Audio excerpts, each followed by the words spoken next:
Good evening, everybody, and welcome as we talk today to Havovi Bhagwagar about PTSD, because today is World PTSD Awareness Day.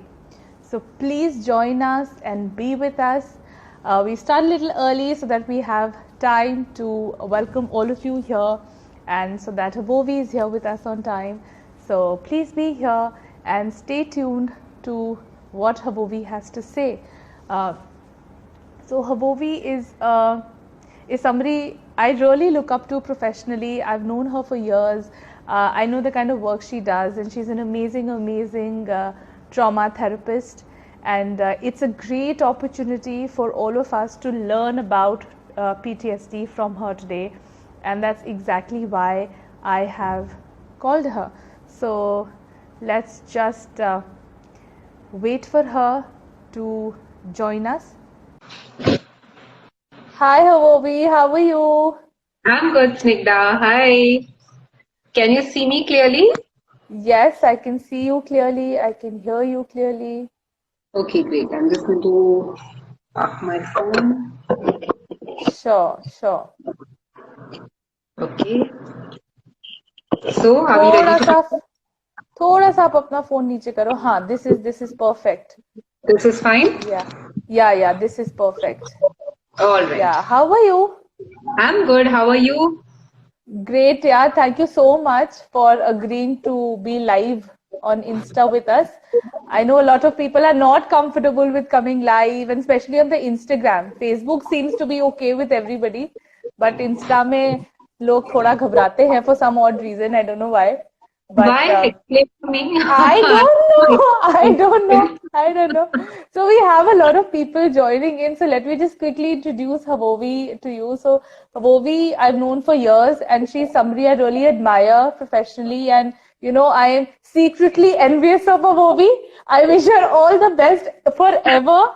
But because I follow your work and I look up to you so much, Havovi, then I'm like, okay, Havovi ने किया है तो मतलब ठीक होगा. How sweet is that? Makes me Yeah. special and puts a lot on Thank my shoulders.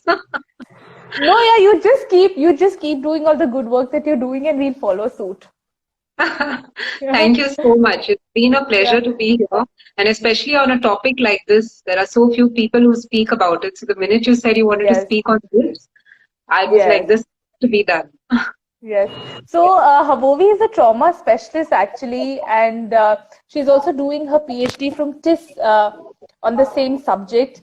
And she has a clinic running called Manashni in Powai.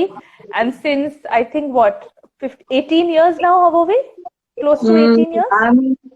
This is my 20th year of practice. Oh, Yeah. Yeah. wow. Great. And not many people know that, Havovi, you were there in Bhuj na, during the time of the earthquake there, and you worked with Yes. people over there. I know for a fact that Havovi has been working within the field of trauma for many years now, and she's been training nurses. You've been training a lot of people in counseling skills, especially related with trauma work. So it's really nice. Thank you so much for being here. And Thank the you. first question, of course, that we have to ask and everybody must know is, what exactly is PTSD? So, PTSD, the full form is post-traumatic stress disorder. So, post-traumatic stress disorder, you can say, is a psychological stress, right? Something that the individual goes through after they've faced any major calamity.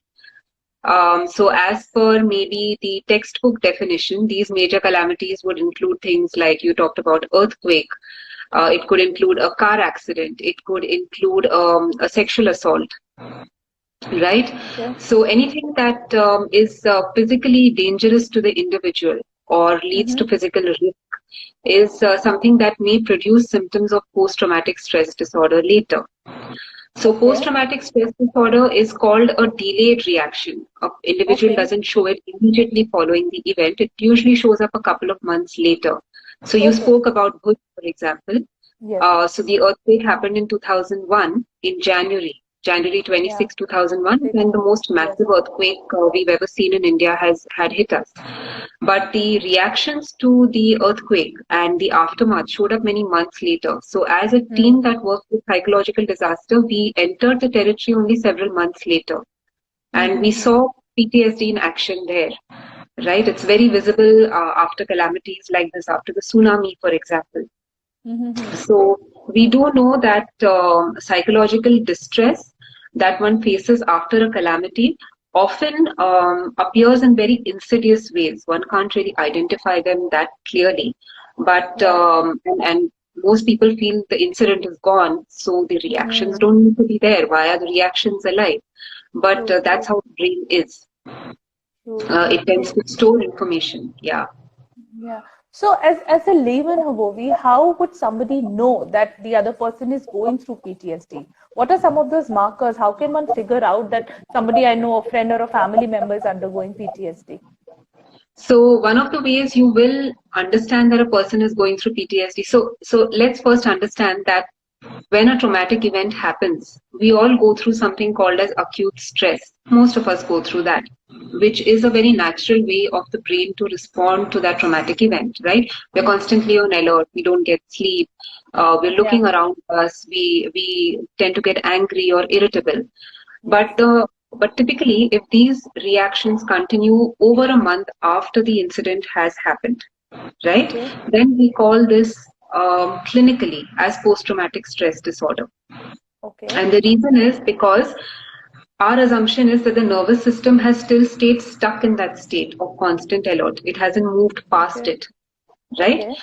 So even though the individual doesn't want this to happen, their body and their brain continues to respond as if the event is happening right now in the present.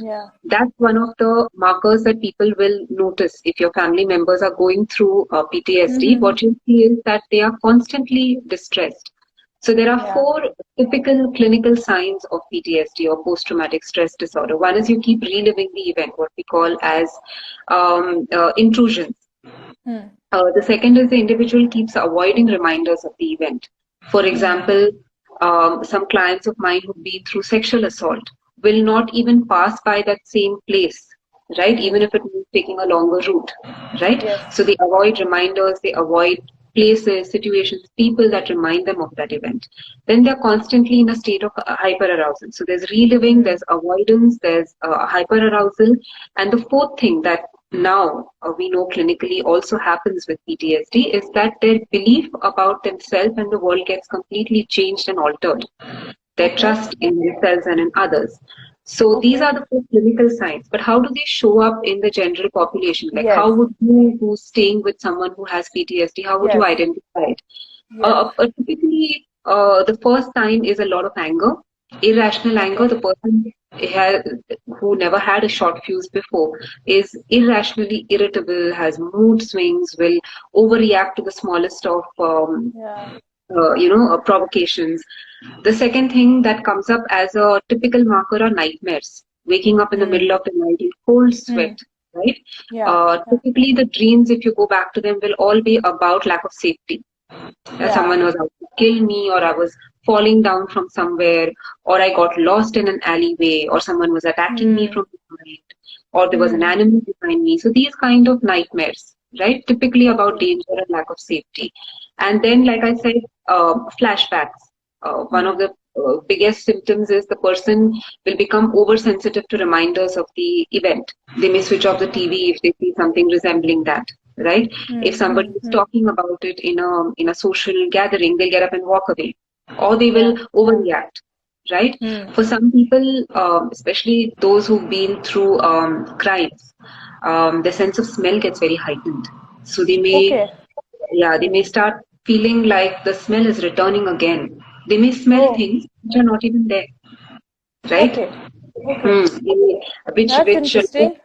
Yeah, a lot of people used to earlier assume that's like a hallucination. It's not. Their body is recreating that traumatic event to tell them if that happened, then you're not safe now, and you better keep yourself safe now. So it's just and therefore the hyper alertness.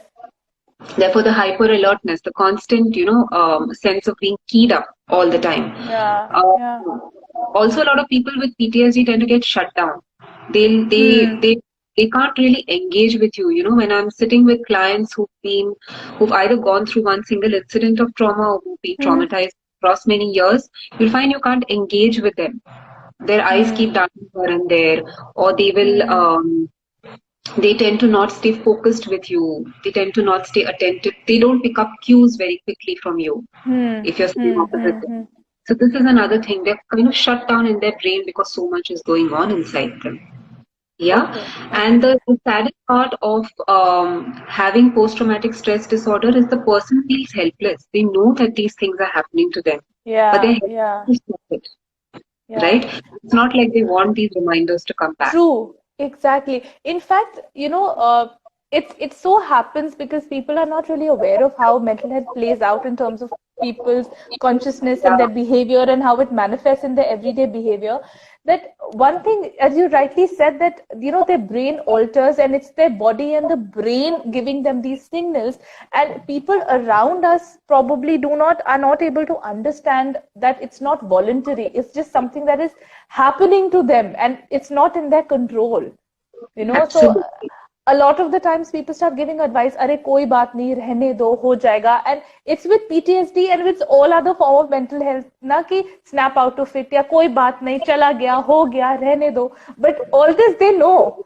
They know all this. Yeah, they know all this. Yeah, so I know it's sad, but you know what? So typically, I mean, I really want people to understand this and know what exactly can they really do to help someone with PTSD. I mean, what must they? Yeah, that's the first thing is recognition that they're not doing this on purpose or voluntarily. Right? What they know and what they feel in their gut, there's a mismatch between these two things. Right? They know that the incident is in the past. They know they are safe right now. Okay? They know there's a 1 in a million chance or even bigger that the event will recur in their lifetime again. Correct? They know all this. But their body still continues to respond in that way. Correct? So the first thing is empathy, to help for the family members, their loved ones, to recognize that what they are going through is very natural, is very normal, right? I've had survivors of sexual abuse after the Me Too movement, Snigdha. There were so many who popped out of the closet and suddenly talked about all that happened to them. So I had a deluge of people suddenly come up with past histories of sexual assault. And one of the things they constantly said is that they just didn't want to engage with their partner, either sexually, intimately, even romantically. It made no sense to the person, right? But this is trauma in action. They know that they need to be doing the things they need to do to get closer to others, to connect with others. Their body will not agree. Okay? So the first thing is to have a lot of empathy and to educate yourself about trauma. If you open up Play Store or you go on your iPhone, you'll see so many apps right now available, right? Can you name a few apps? Yeah, there's PTSD Coach. That's really very nice. Then there's PTSD and Traumatic Stress Anxiety Recovery Strategies. That's meant for people who can support others through trauma, right? I can send you some of these. You can link it up on your site. Sure. I'll do that. But some of these are really nice. Like there's the iChill app also, which can help you with the typical symptoms of PTSD. One thing, Habubi, when people talk about practicing empathy, right? There's a lot being said about empathy, but how does one really practice it? What does it mean to be empathic? So empathy actually is very difficult really to practice. As a therapist also, I after all these years, sometimes, it clicks in my head, oh, that's what empathy means. So empathy is about being fully understanding of the emotion without completely feeling it and getting sucked into it, right? So a person, for example, who is the partner of someone who has PTSD, right? Let's say they have been through an accident or an assault or gone through a life event that has changed them. The partner's empathy will show up from understanding, oh, my partner is going through this, right? And I can help them out like this. Now I can't read your lips. Should I log in again? What should I do? You could do that. You could log in again. I really don't know. I mean, if I log out, then this session is going to end. Yes, if you log out, the session will end. What do I do? I really don't know. Okay, you can ask. Do you want to log back again? I could do that. I can switch off Because log back. One sec. Give What me I a can second. do is you stay here. I'll put a cross here and I'll invite you again. All right. Yeah. Do that. Yeah. Can't hear. Okay. Now Yes. you can hear. Yes. Now I can hear you. Wow. Cool. Yeah. That's So I could understand till when you said after so many years of being a therapist, yes. and then I lost you. So I was saying that after so many years of being a therapist, sometimes I get that switch in my head saying, "Oh, this is what empathy means," right? Yeah. Because I think it's more a process than really one day you wake up and say, "Oh, I'm empathic today." It's more a process, and I think it's a very adult form of thinking that develops with time and maturity. But just to bring it back to simplicity, if your partner is diagnosed with PTSD, for example, they've been through a life-changing event. One of the ways you can show empathy to them is maybe by understanding and recognizing this disconnect that I was talking about, that what they know and what they feel in their gut are completely different things. And to be mindful of what they are going through, however, to lay limits if they are going out of hand. For example, if the partner is going to have a rage attack right in the middle of the room and endanger other people in the house, especially if there are kids around, right? We've heard stories of soldiers who return from war and war veterans who go through these very, very intense outbursts of rage. Then the partner has to lay limits, right, at that point of time. Part of empathy is also helping the other person see how they are pushing your boundaries. So empathy is not just about saying, yeah, okay, I understand you and everything's okay. Empathy is also about taking charge, taking them to the doctor's office, making them go to the therapist for appointments, making sure they get the right help, and also laying the right kind of boundaries. The best empathy is one which actually moves into the person's shoes and says, I can see what they need right now. Okay. That empathy takes a little higher order thinking, a lot of maturity, and a life journey that you need to travel. Yeah, a lot of self-awareness also. I mean, a lot of self-awareness. Yeah. Absolutely. True. So the next thing is what kind of treatments are actually available for PTSD and what works best? So the treatments that are available for PTSD have evolved over time, right? The National Institute for Clinical Excellence, also called the NICE, and also the WHO, they've classified two therapies that seem to work really well.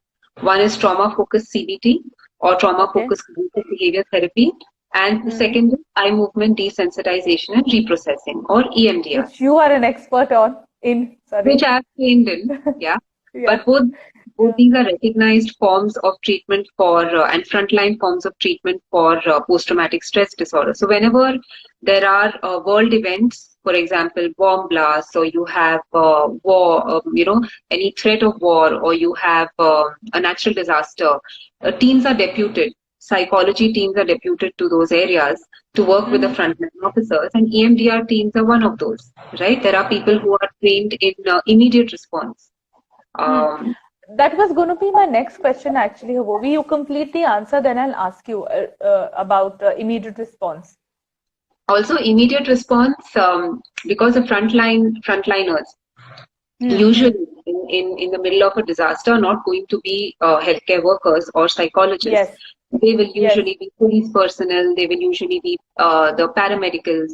So they get trained in something called as a psychological first aid, PFA. Yeah, that is what I wanted to ask, So that is also a form of a training where they are taught to recognize signs of trauma, right?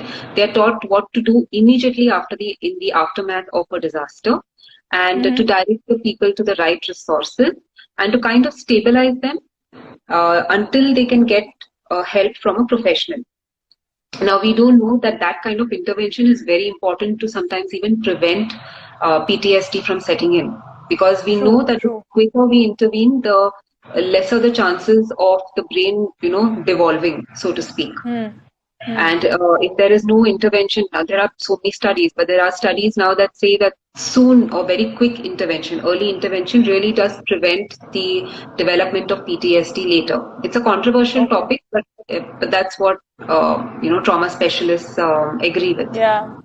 But world over, I mean, of course, the WHO pushes for both mental health first aid and psychological first aid. Of course, दोनों का काम different है. MHFA is used in different settings and PFA is used in different settings. But I think the researchers, at least as of now, kind of do prove there will always be, different polarities in terms of the research, but there is enough evidence to prove that PFA does work in terms of disasters and as immediate response service. Absolutely So, correct. And in the yeah. prevention of PTSD, it's still being researched, I think. But if we apply logical thinking, but naturally, right? If you receive Yeah. support immediately, your brain has a chance to consolidate that trauma, right? And make sense of it. Otherwise, Yeah. you're worried. So, if, for example, if you don't know whether you've lost your home or you've lost your belongings, you've lost your family in the first 48 hours after a disaster has hit you, and somebody is giving you some guidance at that point of time about how to handle this, obviously it's Yeah. going to lessen the trauma. So, Yeah. any amount of first response is helpful. Yeah. So first response with psychosocial support. That's With what they look psychosocial, at. yeah, absolutely Yeah. correct. Yeah. Yeah. True. So for a lot of people here are therapists and psychologists. So I want you to talk a little about the training in EMDR or trauma focused CBT, where they can get it from. And now, of course, everything is locked down. So if there are any people giving it online, what So trauma focused CBT has particular trainings, but again, it's the Indian entities do it in small batches here. There are some people in Delhi who do it, and I know in AIMS, right? The first, not the first responder, but the psychologists over there who work with the police personnel. They are trained in trauma focused CBT, and they do their training or they implement the training as well. Okay. But when it comes to EMDR training, trauma-focused CBT, by the way, is particularly for children and for groups. Okay. Yeah. Oh. So it's adapted to individual one-on-one therapy, but it works best with the focus is on parent-child intervention more, right? And on That's groups. nice. Very nice. Yeah, with EMDR, it's a little more, I would say, varied in that sense. You can work with individuals, you can work with groups, you can work with families, children, etc. EMDR training is offered in India. You can go to emdr.org, emdrindia.org, and they have all their trainings there. Now with the lockdown, usually I don't know how the trainings are going to proceed, but from whatever I've heard about, the US, they are now shifting their trainings online. So I think that will be available soon in India. Anybody can do it. Yeah, anybody can do it. Of course, for trauma-focused CBT, I'm not sure, but for EMDR, the qualification to have a master's in psychology or an MSW is required. So that's another thing. Yeah. Actually, even in the US, I mean, to do trauma-focused work, they have parameters of, education and stuff. India में, of course, अभी उतना strict नहीं है. But any which way, जब हम trauma की बात करते हैं, तो of course an MPhil or a clinical psychologist is more likely to do this because it needs medical intervention also. Absolutely correct. Needs medical intervention. Yes. So I want you to talk a little about medical intervention when it comes to PTSD, because there is a lot of myth about medication, about going to a psychiatrist, and even sometimes psychologists fail to understand the severity of the issue and why it is needed that both psychotherapeutic assistance and pharmacology is the need. Always in PTSD cases, not always required. Yeah, because it's not really a biochemical imbalance. So the intervention of medication will be typically symptom based. Snigdha, I think we lost you again. Okay, you will go. I'm back. I think you're back. I'm back. Yes, I'm back. Okay, the screen froze up. So what I was saying is. Psychiatric intervention often is not always the first line of action when it comes to PTSD. It's not biochemical as I said. But symptomatically, some of the clients who present, their symptoms may not be managed with immediate psychological intervention. For example, if they have been so avoidant of the outside world that they are, not able to get up and take a bath. They're not able to get out of their bed. They have not left their room for days. Their symptoms resemble depression. Actually, it's a shutdown due to the trauma. These Okay. will do with some, addition of an SSRI or the addition of a benzodiazepine if they are having a lot of sleep disturbance, but that's symptomatic. So most of the psychiatrists who work with me, if the client has come with a diagnosis of PTSD, will typically look for the symptom reduction and then accordingly start reducing the medication because it's not required Okay. after this time. However, the evaluation has to be done initially to check. So whenever a client comes with an incident of trauma, I would always say, please go to a psychiatrist, get an evaluation. And I would say psychiatrists are these days very, very prompt about deciding whether the person needs medicine or doesn't. It's not like the early days of my career where whenever a person went in to meet a psychiatrist, they would come out with a prescription. Yeah. That's more than You've been working with some very good psychiatrists. I've been working. I've had the fortune of working with some people who are really, really good at their work, and I've learned from them. Yeah. They've been masters. But I've also learned that psychiatrists these days really, really have changed the way in which they're looking at mental health. I have seen that sea change in the last Shift. 20, that shift, in the last 20 years, and it's a very good shift. Particularly, it's a welcome change. It's a welcome change, especially after the Mental Health Care Act. I think all of us have pulled our socks up, including me. Yeah. For the betterment of the patient. Yeah. True. It has to be, and that brings me to the next question, Havovi. There is such overemphasis today on talk it out.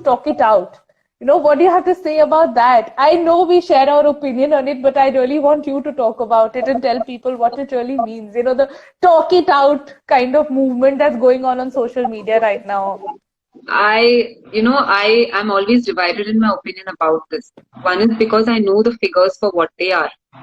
Yeah, if we look in our country, 4,000 psychiatrists are there who are trained, right? Yeah. Now, if you look at the gap, right, we have per 10 million population just 3 psychologists. That's what the latest NIMHANS figures have revealed. Yeah. So, who will fill that gap? It has to be people who are going to want to reach out. However, in our enthusiasm, we also make some errors. So the way I look at it is, for these very risky conditions like suicide, right? It is a very preventable death, and it's a mental health condition that is so spontaneous and impulsive sometimes.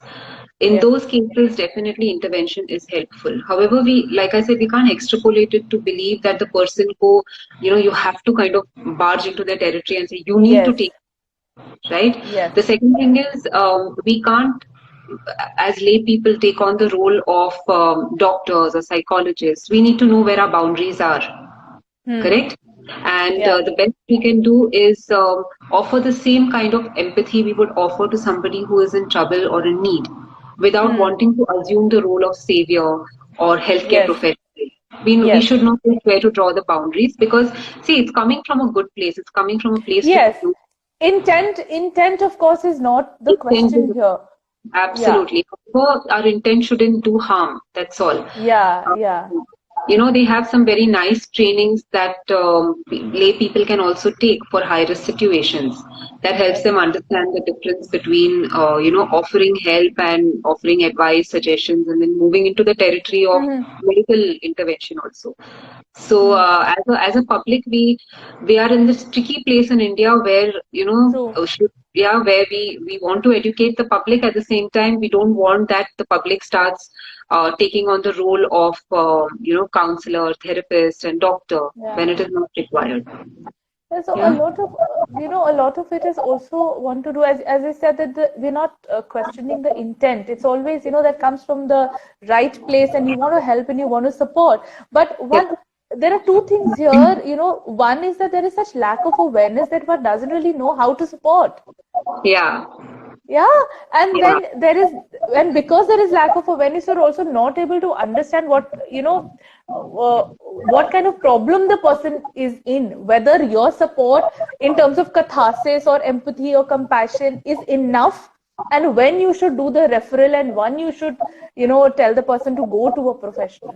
So I think it's a very It's a Yeah, very it's a it's a balance. In fact, I'm doing a radio show these days. It's yeah. really entertaining me also, which is kind of talking about all of those questions on psychotherapy that people have. For Yes. example, why do you need to meet a therapist? You can Yeah. just sit with somebody over a cup of tea, and your close friend will sit with you, and I'm sure that's enough. Yeah. However, like I said, we need to understand that in our enthusiasm, to help people out, we can't really sort of sit in or replace a therapist or a professional, Yeah. because a professional relationship with a therapist, which is goal directed towards mental health, is completely different, right? True. So True. my answer always is that you can't heal a fracture at home. You need to go Yes. and take intervention. It's similar to that. True. Yeah. Yeah. So, You know, and then this brings me to the next question of awareness. India में, and in fact world over, not just India में शायद थोड़ा absolutely. सा ज़्यादा है कि taboo and stigma related to mental health is so high that awareness बड़ा मुश्किल है बात करना. And when people ask me, I often tell them that unless mental health becomes topic of drawing room conversations and dinner table conversations, we are Correct. in a fight. Absolutely. I The would taboo agree. is not going to end. Yeah. So what That do was you have not to say about that? That हम क्या करें as mental health professionals? What are certain things that we can really do to promote mental health awareness at I whichever think capacity? I think we can continue doing the things we are doing. I'm speaking from when I started out in 99 to now, right? The sea change that I can envision, I can see the way that Mm. people talk about mental health, they talk about psychology. Today, the social media, the kids, right? 18-year-old to 24-year-olds who are all on Instagram. I hope a few are here today. The ones who are, writing blog posts, that is the awareness we need. The general population or public, the way they are approaching and talking about mental health has to be different from the way our generation spoke about it. And Yes. I can say Yes. we have to continue like this. Yeah. The change is already happening. At least I can Yeah. see it happening. It just has to continue. For example, a teenager or a person in their early 20s will never use the wrong kind of terminology in addressing someone with mental health issues. True. Our generation, is more likely to do Yes. that, right? We Yeah. pass jokes on them or memes on them. They will go Yeah. and correct somebody. They will And correct they're one. so, yes, They're for so mental health, they're so gender sensitive. They're so, it's just amazing. It is amazing. We have so many bad things to say about millennials. I would say it's a misnomer. This is the Yeah. generation that's bringing out that sea change. They Yeah. they treat a lot of things with respect, but their form Yes. of showing respect is different from the way Is we did. different. Yeah, It's just which it's just that, and that's okay. That's okay. and that's That's their way of expression. It's okay. absolutely, yeah. Just because they may Yeah. use the F word very often doesn't mean that they are disrespectful. Right? Yeah. It's that Yeah. if you see their body language, their tone, the Yes. way I read a lot of young people's posts, and I'm saying young people, and I feel so bad now. I'm going old. But I see a lot of young people's posts, and even my clients, the ones who are in their Your 20s or son? my son, he doesn't write about mental health, but I Yeah, he can see doesn't, but the even sensitivity. yeah, that is part. I can see that in his own peer group, right? Yeah. There's much more sensitivity than the kids I grew up with, who were my Yeah. own support and my my own cohort. So definitely that change has to continue.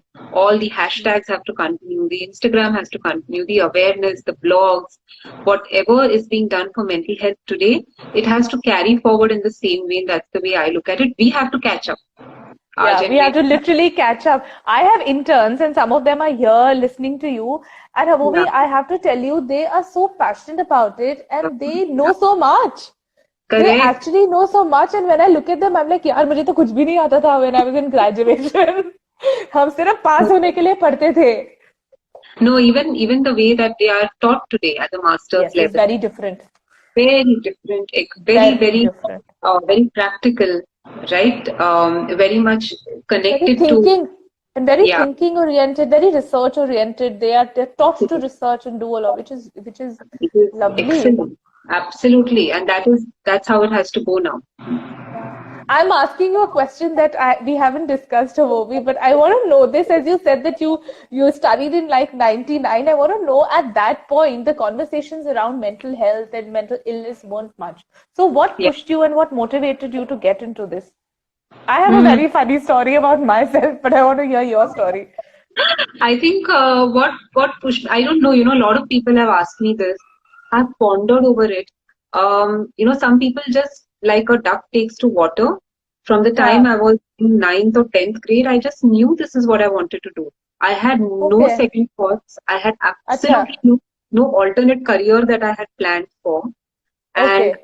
I just knew very, very clearly I will do my 11th and 12th. I will take up psychology during that time. Huh. It will teach me to go. I will do my undergraduation in psychology, my post graduation in psychology, at some point a PhD. And I will Hmm. be a therapist. I mean, Okay. I know that this sounds strange, but I had that plan and I Huh. never ever forgot. In fact, I think, why don't I have an alternate career? I should. Yeah. But frankly Why speaking, should you? You're so good at it. You have such a huge fan following, Havovi. Why do you want to leave all of that? Oh, but you can be a baker. yeah, but I don't think I'd wake up in the morning and want to do that. But if you Huh? ask Yes. me any time of the day and night to sit in my clinic and work, I'll happily do it. Yeah. Yes. I agree with you. I agree with you. Yeah, that's my Totally. job. Completely. Yeah. That's my Yeah. I have had phases. I had Adrit 1.5 years ago, and I was on a break, and I was like, कुछ और कर सकते हैं क्या?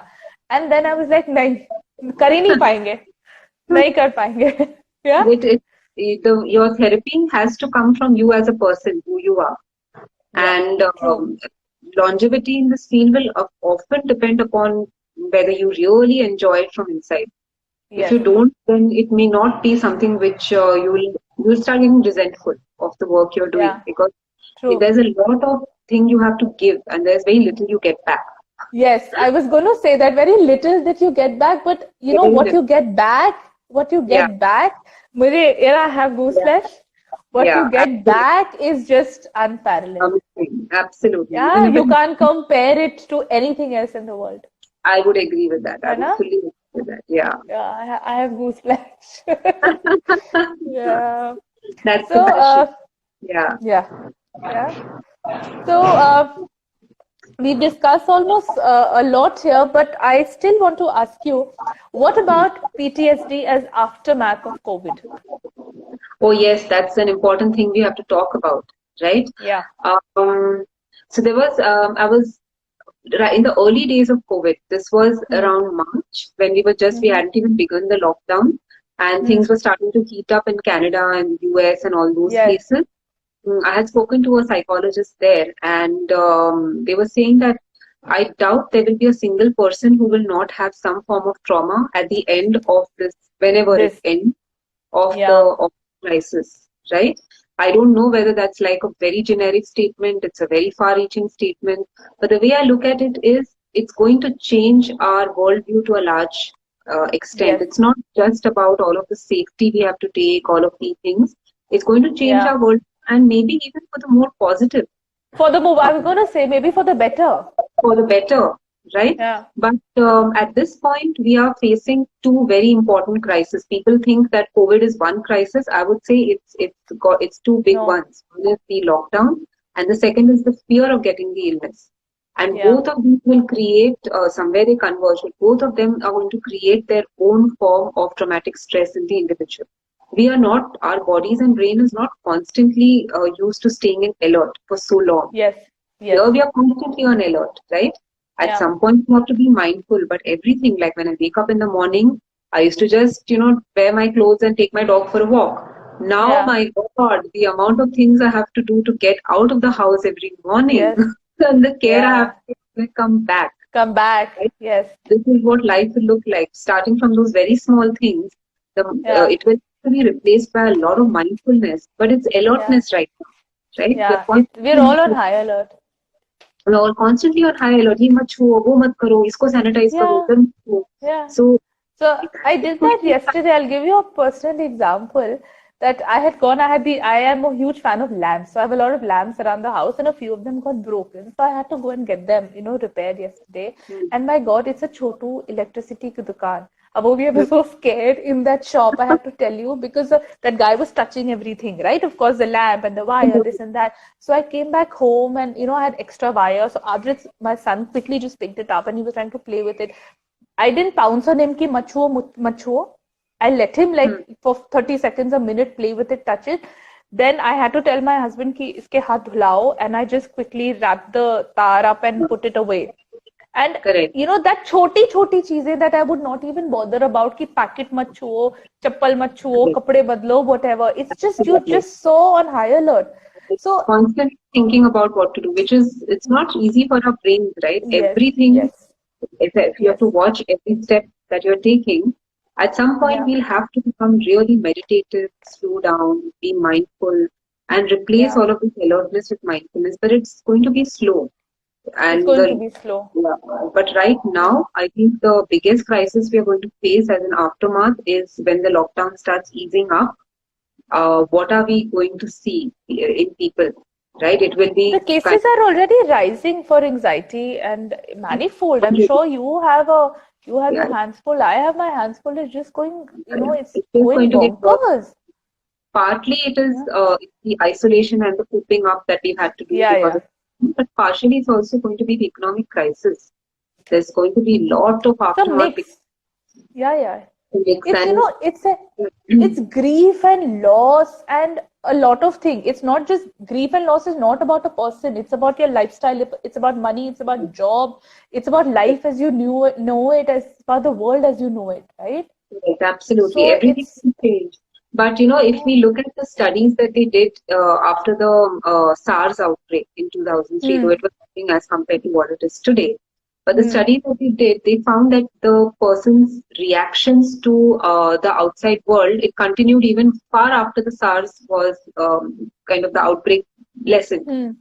So they were on alert, on edge.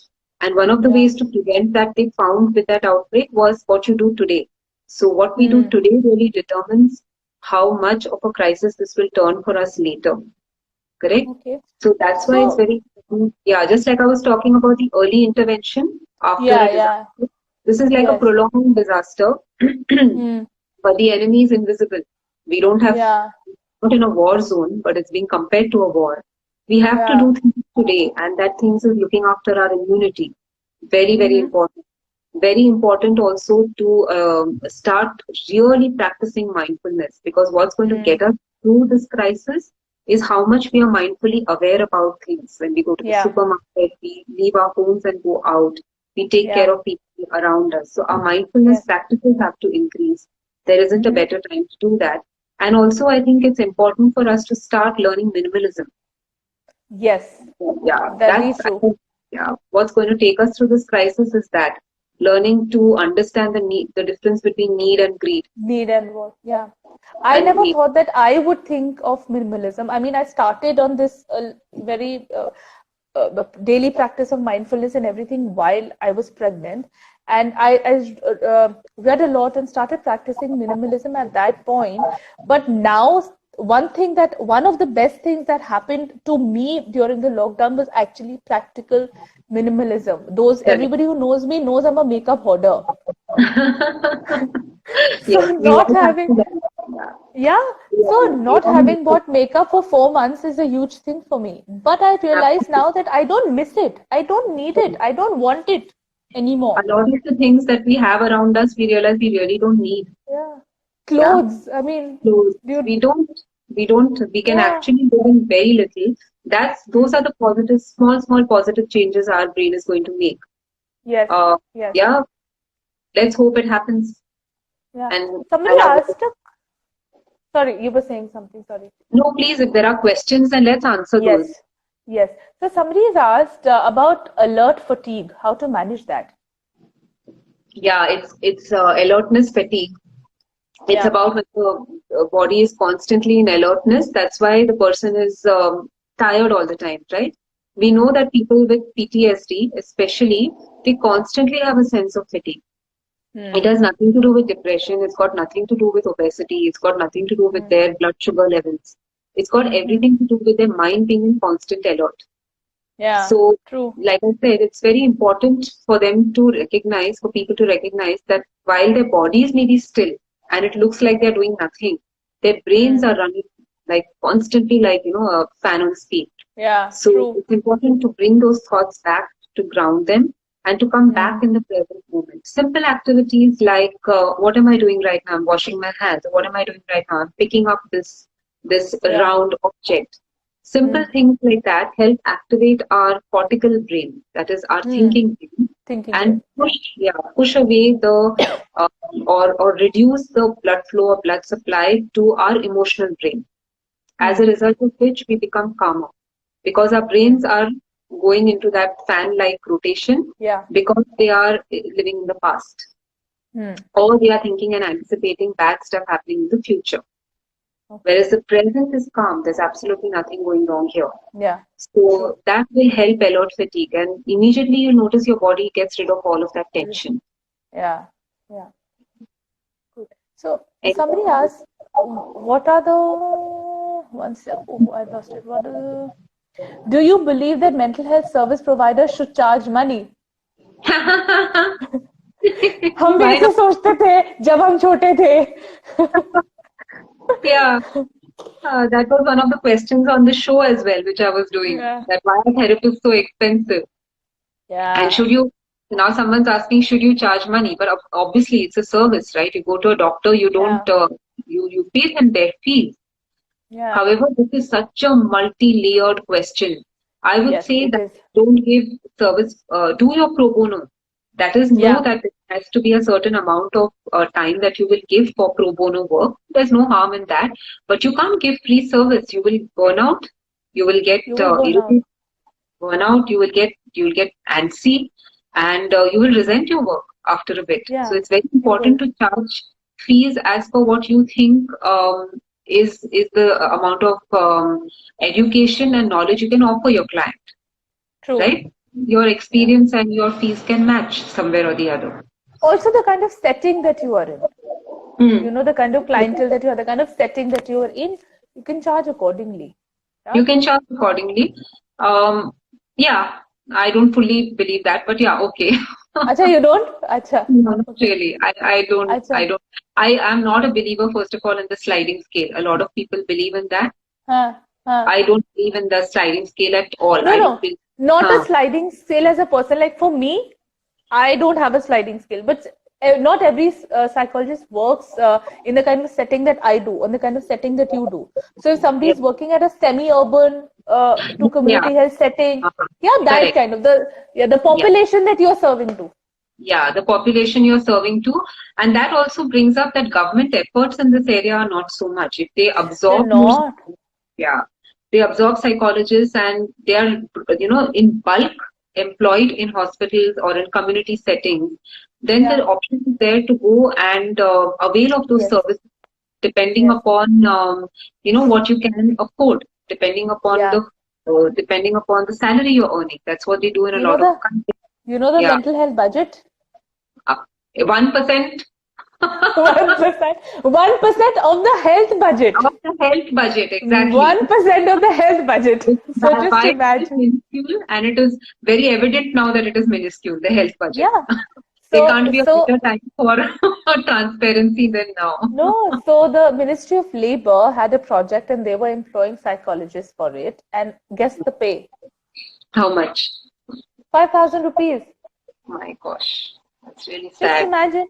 Very sad. It's really very sad.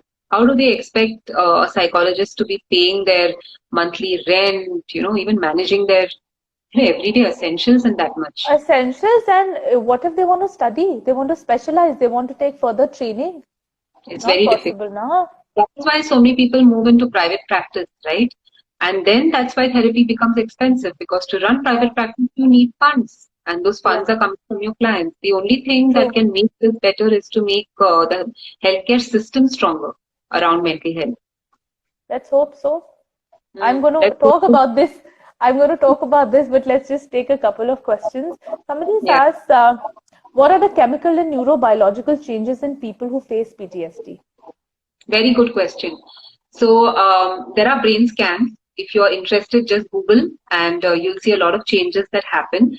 But we do know that so typically what happens in our brain is we have the upper brain, that is the cortex, that tends to provide us with data or information about incoming stimuli. For example, if I'm going to a laboratory and there is a snake, but that snake is inside a glass cubicle or a jar, then my brain will tell me that this is a safe place, right? Because that data has come from what I have seen, that is, my cortex has, and it has come from my memory bank as well, that snakes in glass jars are not dangerous. Typically, they are in an enclosure. Now, in PTSD, what typically happens is all of this, what we call as the long circuit of cognition, tends to break down. And the person only receives data from the external world and then reacts. Right? There is absolutely no information coming from the memory system or the cortex. All that's happening is that the person, for example, hears something and the amygdala or the reactive portion of the brain, it tends to just react like out of the blue. All right. So typically, because of the breakdown of the circuit, the individual has reactions that they have no control over, so to speak. A person who's been in a bomb blast, for example, will overreact to a car tire bursting, and their overreaction may mean that they'll go and hide somewhere under, or they'll just drop everything and they'll run. We've heard about people who, like when the Mumbai floods happened in 2005, right? For years after that, there were people who had the smallest, a drop of rain that was coming, wherein it wasn't even a flood. So the years that followed, they just pick up their umbrella and run. That is PTSD in action. So the brain is constantly telling them it's dangerous, it's horrible, something bad is going to happen. So their brain is not able to connect the reality of the here and now with their emotion and help them calm down. Okay, their emotion is just basically dictating what their brain is doing. So that's the change that happens in PTSD. The important thing is this is reversible with good intervention and good therapy, and working with those memories that have been dysfunctional.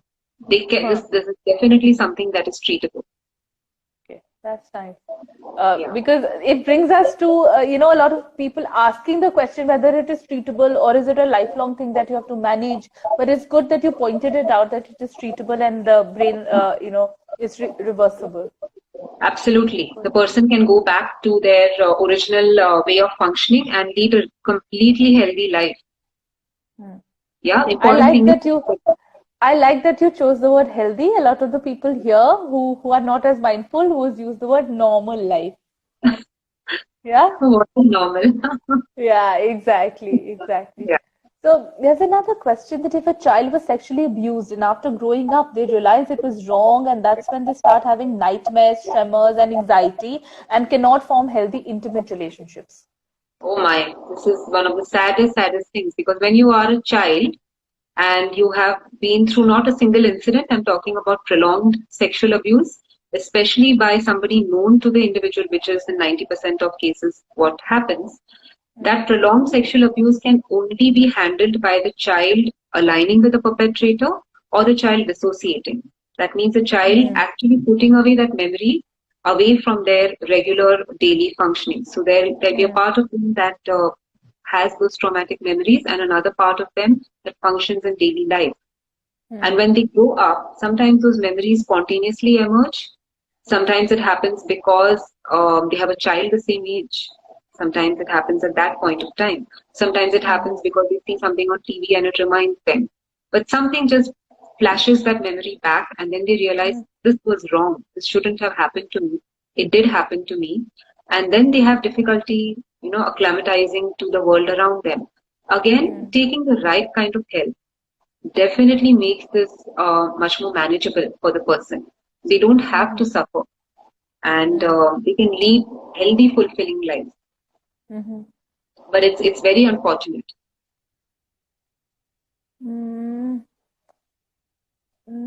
Okay, just one second. I've lost the question.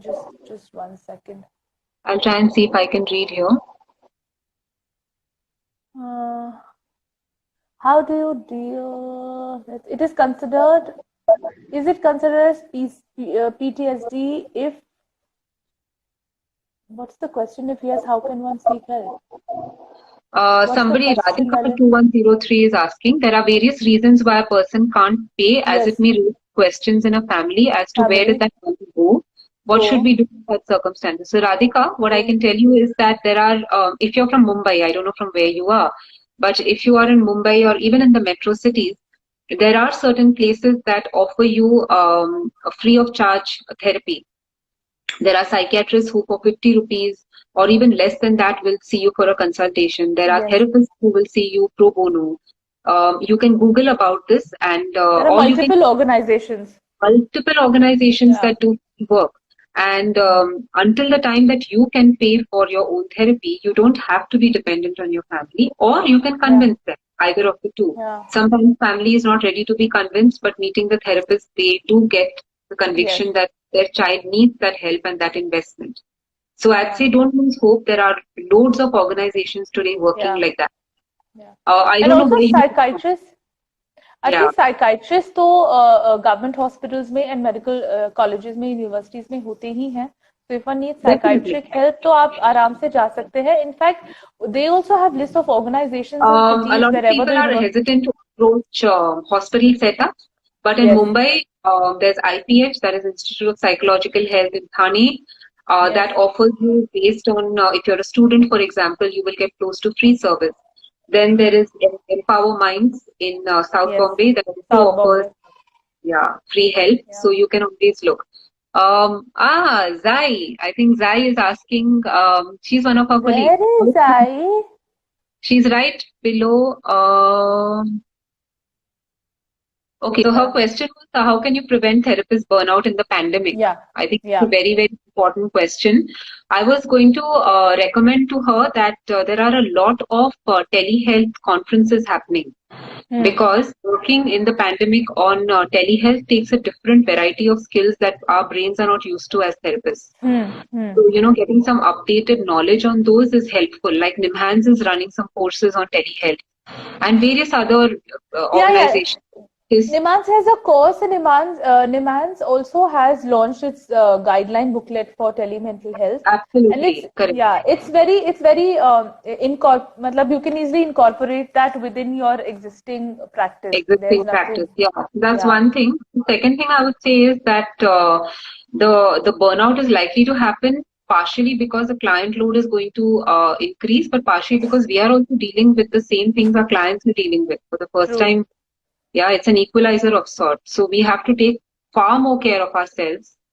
And I would say if there's one thing this lockdown has taught me is how important my self-care is. That would be like on not the back burner, it would be outside somewhere. My self-care. I have brought it back into my daily life, and like how? Because I What need do you do? One of the things I'm doing is, apart from cooking up a storm. Yeah, I cook a lot. And teasing all of us with all the yummy dishes. Yeah, that my dream was always to cook food which was time consuming, which I could never ever do because of time constraints, but now I can do that. So I'm doing the things I wanted to, but apart from that, I make sure I exercise every day. And I'm spending time, at least 10 minutes, on mobile apps doing mindfulness, relaxation, calming, something or the other, because and reading. That's for me. It's not necessary that it works for somebody else. But some amount of self-care practices are compulsory during the lockdown. Compulsory. Yeah. I in fact started cooking during lockdown. I hated everyday cooking. I used to detest it, but I quite enjoy it. After years, I stopped doing it when I had depression. So cooking, I used to enjoy cooking out before that, but then I kind of just left it and it never came back until the lockdown. So it's amazing. We meet ourselves sometimes, in the strangest of circumstances. I started singing again. So have I, very badly. I still do it. So I think I started singing. Nice. I've had clients tell me that, and my friends and a lot of therapist friends as well, that they're using all kinds of things to help them out during this time. So Yeah. anything that works for you must be used, and you have to be taking care of yourself more than you ever did. That's what I can Yes. say to every mental health professional. True. Shall we take True. some more questions? I think they've all Yes. gone, right? No, the earlier ones have gone, but यहाँ पे एक दो questions और थे. I don't want to press anything कि हम फिर से गायब हो जाए कुछ हो जाए. There was a I'm question going to here. be courageous and do it anyway. I Ma'am, asked, yeah, the same question. Can you read that? आपको दिख रहा है मेरा गायब हो जा रहा है बार बार.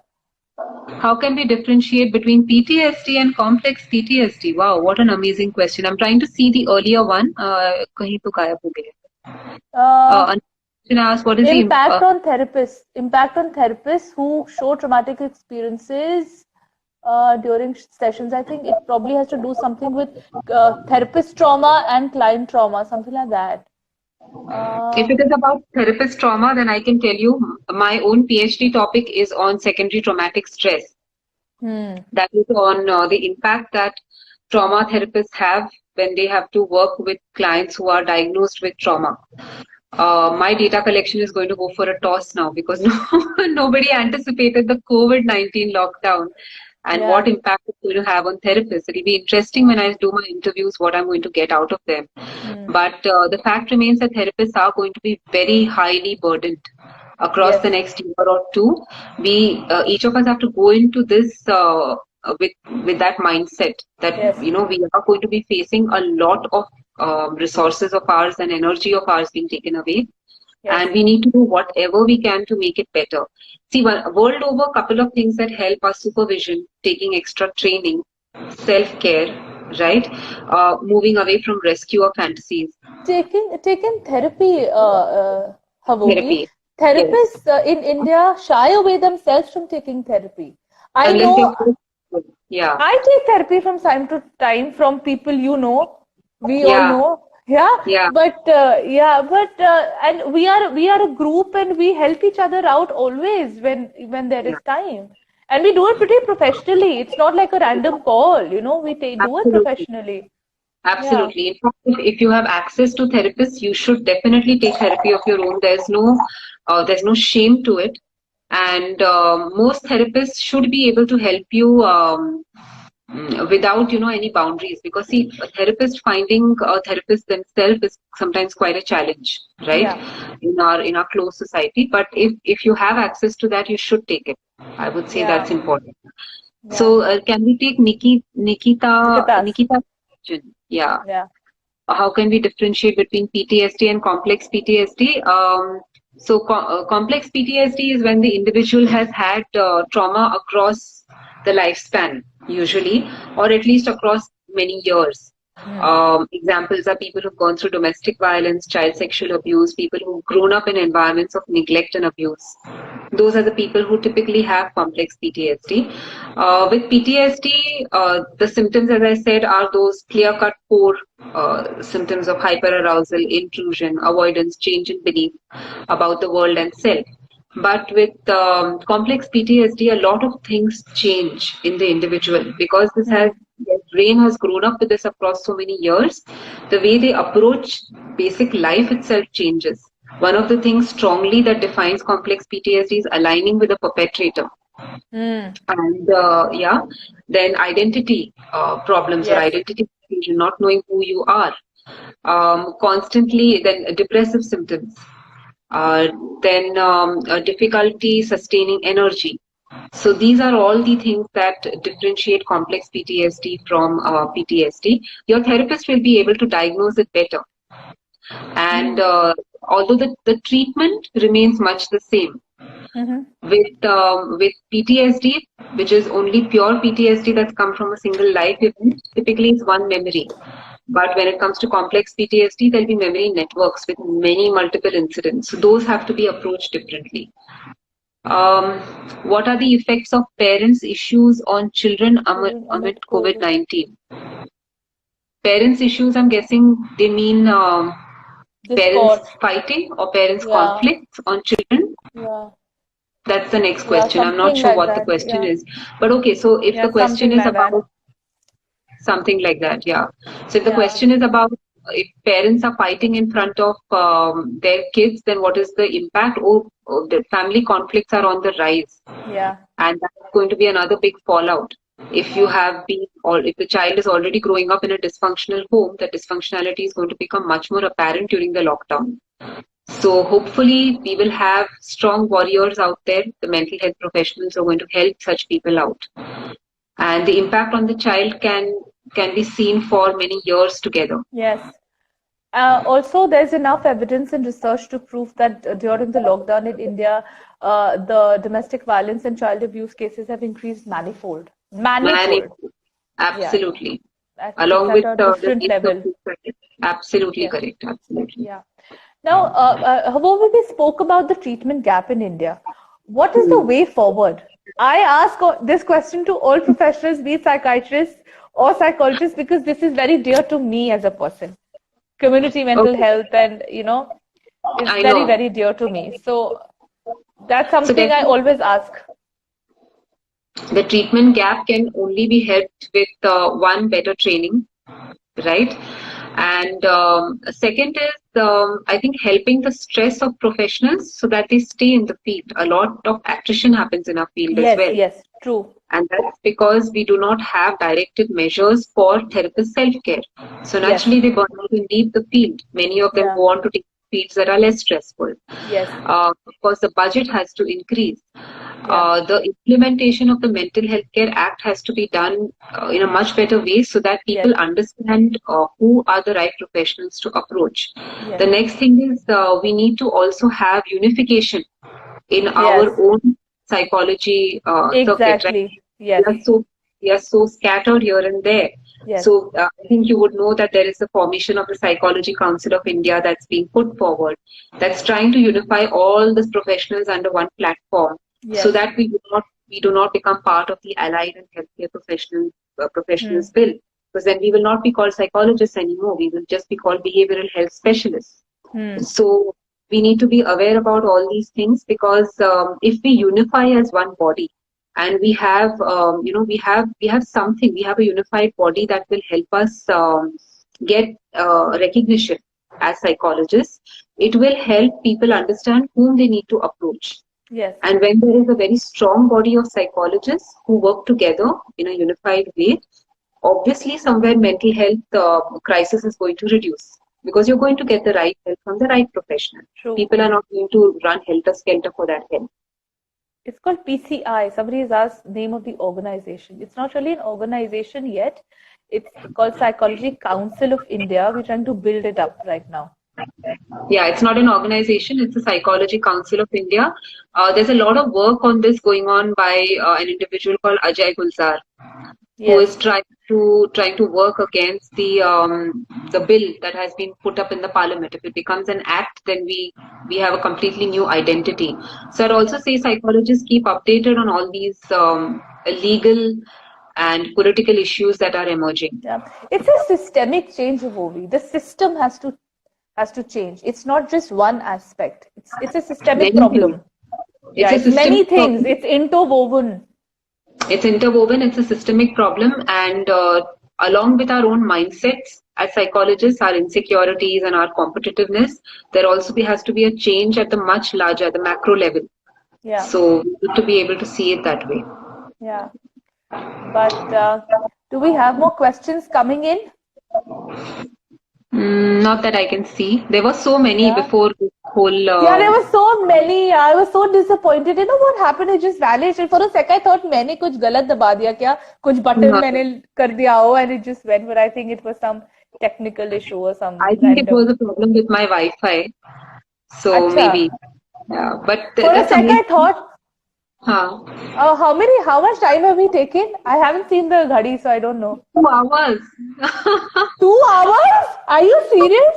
No, 1.5 hours. Sorry, I'm sorry. 1.5 hours? Yeah. Oh, nice. We should do this more often. You've been very kind to give your Saturday evening to us, Havovi. Thank you so much. Something close to my heart. I love doing this. And I'm very happy to do something like this. Yeah, especially on a topic also so close to my heart. Yeah. So because it's the World PTSD Awareness Day today, so I thought, who better than Havovi Thanks, Nikita. You're the first person who came to my head. I was like, किसी के पास जाना ही नहीं है. अगर वो भी मना कर देगी, then I'll have to search कि कौन है, किसके पास जाऊं. Yeah. Very kind of you. Very kind of you. But I'm so happy we had this Thank you. fruitful discussion, and so happy that people could join in.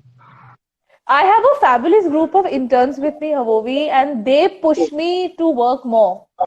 Okay. They are a fabulous batch. There are 46 of them, 45 of them. Okay. And very, very, very passionate bunch of people. Youngsters How and nice. very, very good. Wish Yeah. them the best from me. Yeah, They are a lot of them would be here. A lot of them would be here. Okay. Okay. Somebody's really nice. complimenting you on your name. Oh, thank you. Thank you, Nikita. Yeah. So Nikita is in this field out of complete passion. Okay. Yeah, because she's a dentist. Oh, how nice. Yes. Wish you all the best for the future. Yeah. So thank you so much, Havovi, and we will talk and meet again sometime very, very soon. Yes, Yeah? definitely. Let me Thank know you. any more lives. I would be happy to do them. Sure, absolutely. I'll pester you. Yeah? Yes. And thank you everybody else for joining and being such a great audience and putting all the questions and being so interactive. I could hear all your waves and thumbs ups and likes. I could not respond to them because of course we were in conversation, but thank you all for being here. Thank you, Thank Snigdha. you. And thank you all Bye-bye. of you. Bye. Bye. See you. See you.